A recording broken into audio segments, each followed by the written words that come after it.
Episode number 3203। Title mistake scroll sect.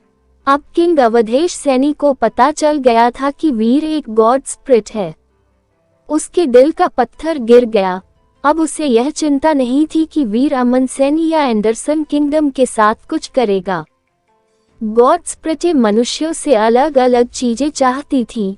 Leader बनना मनुष्यों के लिए एक बहुत ही आकर्षक अवधारणा थी, लेकिन वही एक गॉड स्पिरिट के लिए, यहाँ तक कि सबसे निचले स्तर की गॉड स्पिरिट के लिए भी, वे किसी राज्य के राजा नहीं बनना चाहेंगे। ये बात वीर जैसे शक्तिशाली व्यक्ति के लिए विशेष रूप से सच थी। भगवान मेरे बेटे को आशीर्वाद दें। भविष्य में टीचर वीर के साथ। नहीं, मिस्टर गॉड स्पिरिट मेरे बेटे की देखभाल कर रहे हैं। भले ही यह हमेशा के लिए न रहे, लेकिन कम से कम उसे जीवन भर आशीर्वाद मिलेगा। मेरा बेटा एक भाग्यशाली लड़का है।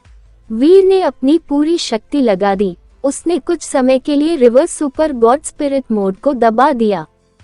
इससे किंग अवधेश सैनी के शरीर में सुनहरे शक्ति का प्रसार धीमा हो गया। इससे वह अगले 3 से 4 साल तक जीवित रह सकेगा। समीरा की शक्ति बहुत ज्यादा थी। दोनों दुनियाओं से समीरा की शक्ति एक में मिल जाने से reverse super god spirit mode अधिकतम हो गया। धन्यवाद mister god spirit. King Avdhesh Saini खड़ा हुआ और वीर के आगे झुकते हुए बोला। King Avdhesh Saini Anderson kingdom का लीडर था। जब उसने गॉड स्पिरिट को देखा तो उसने भी सम्मान दिखाने के लिए अपना सिर नीचे कर लिया। आखिरकार किंगडम वाले यूनिवर्स के मनुष्यों ने लड़ने के लिए गॉड स्पिरिटों की शक्ति का इस्तेमाल किया था। वे गॉड स्पिरिटों की पूजा करते थे। आपको ऐसा करने की जरूरत नहीं है माय किंग। आपके घाव अगले 3 सालों तक ठीक रहेंगे। 3 साल बाद यह आपकी इच्छा पर निर्भर करेगा। वीर ने किंग अवधेश सैनी को उठाया। महल छोड़ने के बाद वीर बंसल फैमिली के महल में लौट आया। रास्ते में उसे कई अधिकारी मिले और वे सभी वीर को अजीब नजरों से देख रहे थे। वीर की तलवारबाजी बहुत मजबूत थी, इसलिए लोग उसे डर से देखते थे। चाहे किंग अवधेश सैनी ने वीर को कितना भी अच्छा इंसान क्यों न कहा हो, लोगों की आंखों में उनका संदेह झलकता था। ये खास तौर पर एंडरसन किंगडम में सच था, जहां कानून की व्यवस्था लागू थी। इसने लोगों को वीर से नफरत करने पर मजबूर कर दिया, जितना वे उसे प्यार कर सकते थे। यहाँ तक कि महल के दरवाजे पर खड़े कुछ अधिकारी भी वीर के बारे में बातें कर रहे थे कि वह एक दुष्ट अधिकारी है जिसने राज्यों को नष्ट कर दिया है। उन्होंने किंग अवधेश सैनी से विनती भी करनी चाहिए कि वह राज्य से उस जहर को हटा दे। हालांकि वीर ने इसे नहीं देखा, लेकिन वह कल्पना कर सकता था कि किंग अवधेश सैनी की मेज पर चिट्ठियां भरी पड़ी हैं।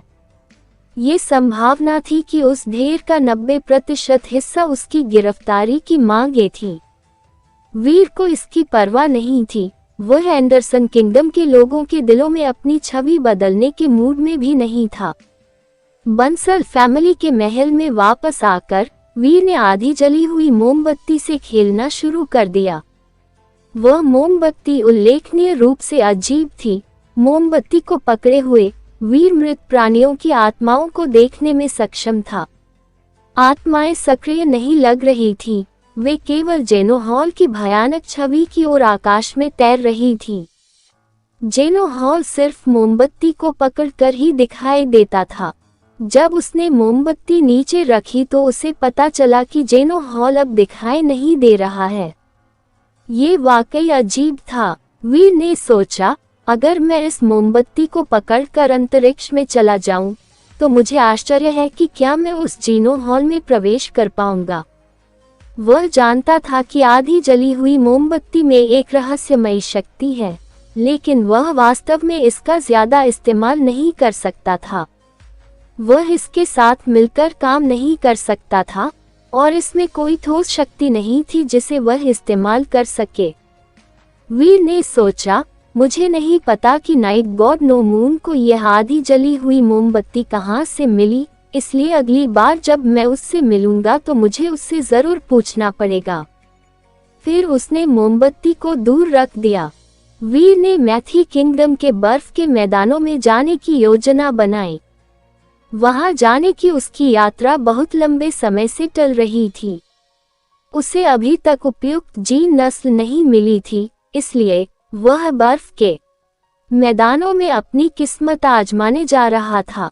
इस तथ्य के कारण कि वह मैथी किंगडम जा रहा था, एक ऐसी जगह जहां एंडरसन किंगडम के लोगों को नहीं जाना चाहिए, जियान कुशवाहा उसके साथ नहीं जा रहा था।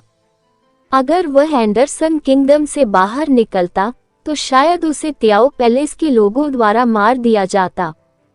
वीर अपने साथ केवल सोनल और छोटी बिल्ली को ले गया। यहाँ तक कि लिटिल फ्लाइंग फिश भी अमन सैनी के पास ही रह गई। जेड वॉल सिटी के पास डार्क ड्रैगन प्रॉमिस था। यह इतना ठोस था कि यह एक सुनहरे सूप की तरह था। अब किंगडम के कई कुलीन लोग आसपास थे। ब्लैक ड्रैगन के बिना वे कोई शक्ति नहीं जुटा सकते थे। इसका मतलब था कि वे कमजोर थे। किसी भी स्थिति से निपटने के लिए वीर ने छोटी उड़ने वाली मछली को अमन सैनी के बगल में रख दिया। किंग अवधेश सैनी अमन सैनी की सुरक्षा का ख्याल रखेगा, इसलिए उसके जाने के लिए सब कुछ तैयार होना चाहिए था। गहरे अंतरिक्ष में एक विशाल हिमखंड तैर रहा था। वहीं बर्फ के मैदान की तुलना में तारे बहुत छोटे थे। यह एक बिग सोलर सिस्टम था, लेकिन वहां एक डरावनी बर्फ की रोशनी थी जिसने इसके अधिकांश हिस्से को जमा दिया था। ऐसा भी बर्फ के मैदानों की वजह से हुआ था। वहां कई ग्रह जमे हुए थे।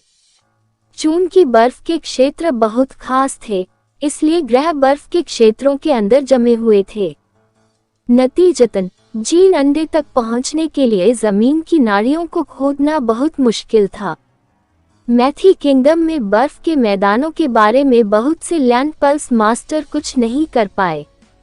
केवल कुछ बहुत अच्छे लैंड पल्स मास्टर ही बर्फ की चादरों के नीचे लैंड पल्स और अजीबोगरीब दृश्य ढूंढ पाए।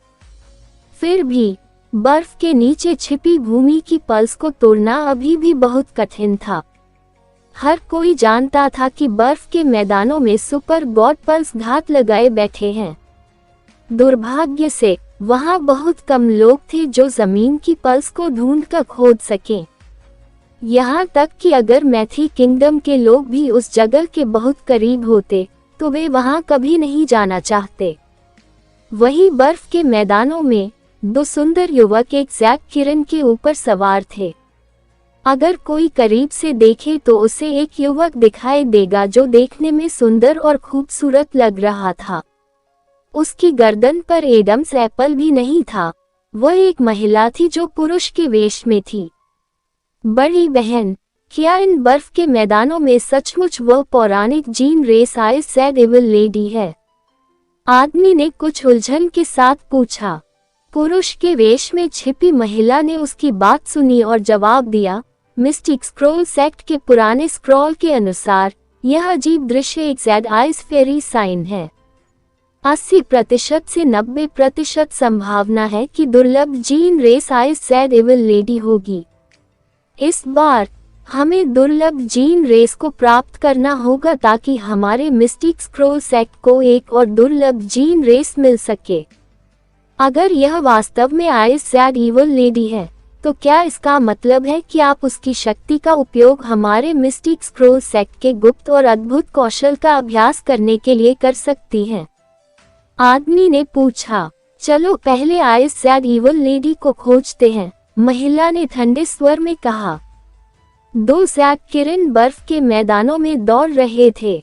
अचानक एक आदमी बर्फीले तूफान के बीच आगे बढ़ रहा था। उन दो जोड़े के दिल उछल पड़े। उन्होंने बर्फ की तरफ देखा। जब उन्होंने छाया देखी तो पुरुष और महिला चौंक गए। बर्फ पर छाया में एक युवक एक बच्ची को पकड़े हुए दिखाई दे रहा था। वह युवक 20 से 30 साल का लग रहा था और वह बहुत मर्दाना लग रहा था। उसकी गोद में जो बच्चा था वह लगभग 4 या 5 साल का था। यह ऐसा ही लग रहा था। वह आदमी के लबादे में थी, केवल उसका छोटा सा सिर बाहर निकला हुआ था। वह उत्सुकता से अपने आसपास के तूफान को देख रही थी। यह आदमी कौन है? वह एक छोटी लड़की को ऐसी जगह क्यों लेकर आया? महिला ने भौहें सिकोड़ते हुए पूछा। उसने उसे तिरस्कार से देखा। वह जानती थी कि 7 राज्यों में कई जगहें हैं जहां पुरुषों को तो गंभीरता से लिया जाता है, लेकिन महिलाओं को नहीं। उसे एक छोटी लड़की को ऐसी खतरनाक जगह पर नहीं ले जाना चाहिए था। बर्फीले मैदान में बर्फीली हवा ऐसी चीज नहीं थी जिसे एक छोटी लड़की सहन कर पाती। अगर वह वहां जमीन खोदने गया था तो उसे छोटी लड़की को वहां नहीं ले जाना चाहिए था। ऐसा तब तक नहीं था जब तक कि छोटी लड़की किसी विशेष उद्देश्य की पूर्ति न करती हो, जैसे कि बलि कौशल के लिए ईंधन बनना। अगर उन्हें येन और बुरी लैंड पल्स दिखाई देती है तो वे रक्त बलिदान करने के लिए एक लड़की के रक्त का उपयोग कर सकते हैं। इस तरह वे कम से कम एक येन पल्स तो पा ही सकते हैं। कई दुष्ट लैंड पल्स स्वामियों ने उस लैंड पल्स कौशल का उपयोग किया, लेकिन उन्होंने बलि के रूप में दासों का उपयोग करने का निर्णय लिया। बर्फ के मैदानों पर एक सुनहरी नाड़ी एक अत्यंत हीन स्थान थी, इसलिए महिला ने मान लिया कि वे वही थे। आदमी हंसा। अगर तुम छोटी लड़की के बारे में चिंतित हो तो तुम जाकर उनकी जांच क्यों नहीं करते? अगर वह प्रतिभाशाली है तो उसे मिस्टिक स्क्रोल सेक्ट में भर्ती कर लो। यह एक अच्छा काम होगा। महिला ने सिर हिलाया। उसने जैक किरण को उस जगह ले गई जहां छोटी लड़की थी।